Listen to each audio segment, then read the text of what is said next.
Hello my dear students, welcome to our YouTube channel Clear Net with us। अगर आपने हमारे channel को अभी तक सब्सक्राइब नहीं किया है तो प्लीज़ चैनल को सब्सक्राइब कीजिए, बेल आइकन को हिट कीजिए ताकि जैसे ही कोई नई वीडियो अपलोड होती है आपको उसकी इन्फॉर्मेशन नोटिफिकेशन में मिल जाए। आप हमें मेल भी कर सकते हैं @clearnetwithus@gmail.com पर। आप हमें हमारे FB पेज पे भी फॉलो कर सकते हैं। Today's video is on the topic Law of Demand. This is part 2 from Unit 3 Business Economics. Question number 1.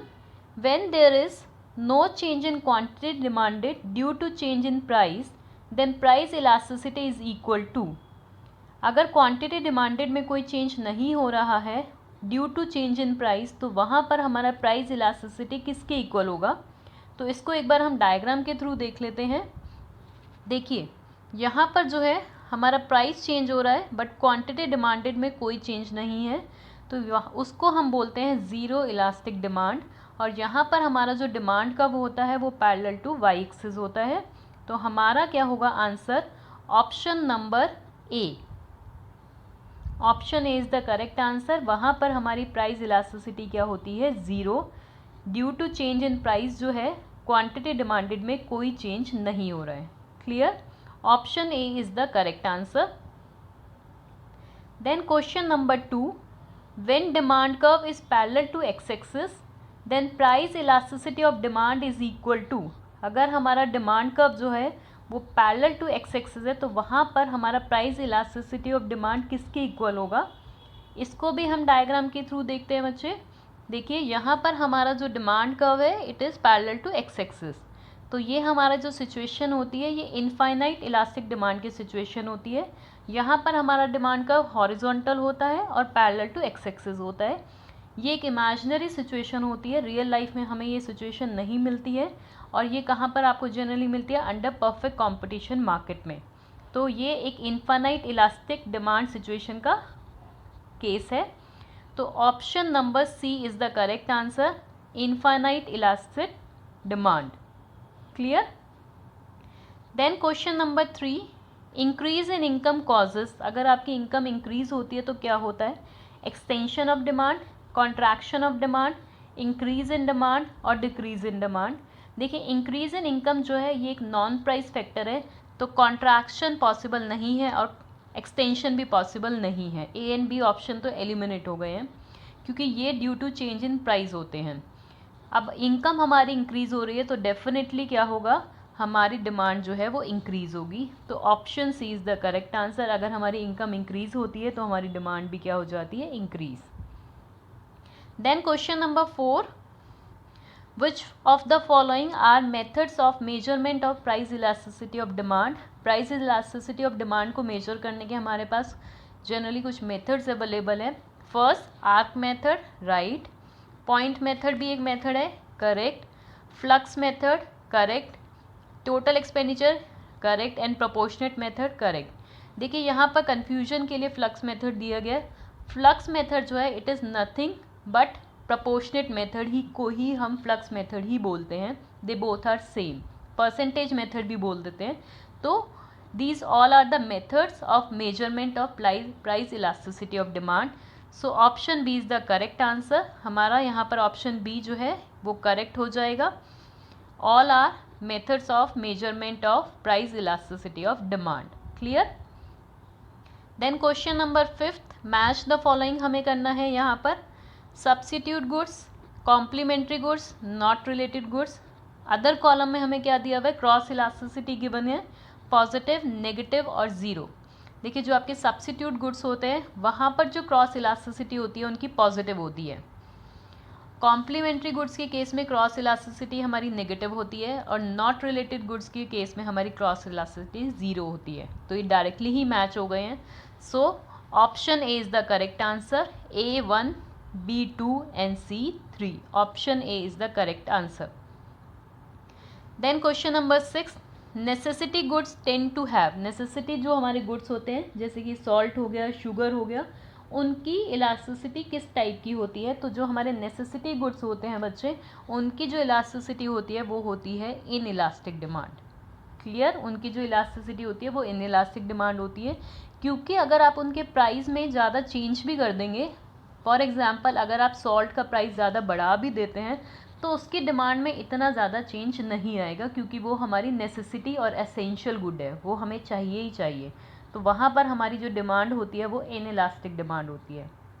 Then question number 7, suppose price of commodity is 5, quantity demanded is 10 units, now price falls to ₹4 and quantity demanded rises to 20 units, what would be the price elasticity of demand. तो यहाँ पर हमें price given है, original price given है 5 and original quantity given है 10, और price जो है वो फॉल हुआ है फ्रॉम 5 to 4 और क्वांटिटी जो है वो राइज हो गई है फ्रॉम 10 to 20। तो हमें यहाँ पर price elasticity of demand calculate करना है। तो देखिए मैं एक बार आपको फॉर्मूला शो कर देती हूँ। फॉर्मूला देखिए क्या होता है हमारा, change in Q divided by change in P into P by Q, percentage change in quantity demanded divided by percentage change in price. ये हमारा प्राइस इलास्टिसिटी ऑफ डिमांड का एक फॉर्मूला है। तो with the help of this formula हम calculate करेंगे अपने question में। तो हमारे क्वेश्चन में क्या है, चेंज इन क्यू, क्वांटिटी में कितना चेंज आया है, पहले क्वांटिटी 10 थी अब 20 हो गई है, तो क्वांटिटी में 10 का चेंज आया है। चेंज इन प्राइस डिवाइड में हमें रखना है, तो प्राइस में कितना चेंज आया है, पहले हमारा प्राइस 5 था 4 हो गया है, तो -1 का चेंज आया है, multiplied by original price that is 5 divided by original quantity that is 10। तो यहाँ पर जब हमने बच्चे सॉल्व करा तो हमारा जो आ रहा है दैट इज़ -5, बट हम इसको -5 नहीं रखेंगे क्योंकि एक माइनस हमारा फॉर्मूले में भी होता है ऑलरेडी, तो इट बिकम्स +5, क्योंकि प्राइस और डिमांड में नेगेटिव रिलेशनशिप होता है, तो माइनस साइन एक फॉर्मूले में ऑलरेडी आपको ऐड करना पड़ता है। तो यहाँ पर जो है इट इज़ ग्रेटर देन 1 से ग्रेटर आ रही है हमारी इलास्टिसिटी ऑफ डिमांड, तो option A is the correct answer. Now question number 8, which one of the following method is also known as flux method. इनमें से किस मेथड को हम फ्लक्स मेथड भी बोलते हैं। तो बच्चे प्रोपोर्शनेट मेथड जो होता है उसको फ्लक्स मेथड भी बोलते हैं। तो यहाँ पर ऑप्शन डी जो है वो करेक्ट आंसर है।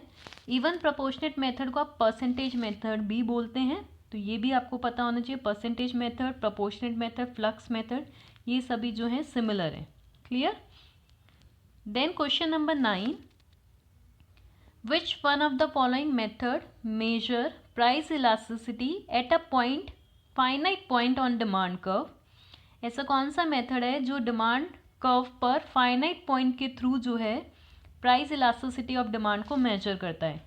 तो देखिए मैं आपको बता दूं, पॉइंट मेथड होता है जो फाइनाइट पॉइंट के थ्रू मेजर करता है एक प्राइस इलास्टिसिटी ऑफ डिमांड। तो ये जो है this is our demand curve, और आप जो भी पॉइंट इसके ऊपर लेंगे उसके थ्रू ये मेजर करता है प्राइस इलास्टिसिटी ऑफ डिमांड। और फॉर्मूला यहाँ पर क्या होता है, ratio of lower segment of demand curve to the upper segment. तो ये फॉर्मूला होता है हमारा। Therefore option number A is the correct answer. Point method जो है वो मेजर करता है price elasticity at a finite point on demand curve. Last question of today's video, if price and total expenditure move or change in opposite direction, then price elasticity of demand is 0, 1, 2 और 0.5। देखिए एक method है हमारा total expenditure method, जिसमें total expenditure and price के relationship को study करके बताया गया है कि प्राइस इलास्टिसिटी ऑफ डिमांड कैसी होगी। तो देखिए मैं इन शॉर्ट आपको बता देती हूँ एक बारी। अगर प्राइस और टोटल एक्सपेंडिचर मूव कर रहे हैं अपोजिट डायरेक्शन में, तो वहाँ पर डिमांड जो होती है इलास्टिक होती है, मोर देन यूनिटरी। प्राइस और total expenditure if they are moving in same direction, if one is increasing other is also increasing, तो वहाँ पर हमारी डिमांड जो होती है वो इनइलास्टिक होती है, लेस देन यूनिटरी। और अगर due to change in price total expenditure में कोई चेंज नहीं आ रहा है, that is the case of unitary elastic. तो हमारा जो क्वेश्चन था दैट इज अपोजिट डायरेक्शन में जा रहे हैं ये प्राइस एंड टोटल एक्सपेंडिचर, सो हमारी जो डिमांड कैसी होगी, elastic demand. Clear, means more than unitary. तो यहाँ पर हमारा ऑप्शन सी जो है that will be correct answer. More than unitary जो है, मोर देन वन जो है ऑप्शन सी में है, मोर देन वन, तो option C is the correct answer. I hope आपको हमारी आज की वीडियो पसंद आई होगी। प्लीज़ वीडियो को लाइक कीजिए, हमारे चैनल को सब्सक्राइब कीजिए, बेल आइकन को हिट कीजिए। अगर आपकी कोई क्वेरी है तो आप कमेंट बॉक्स में अपनी क्वेरी लिख सकते हैं। Thank you, happy learning.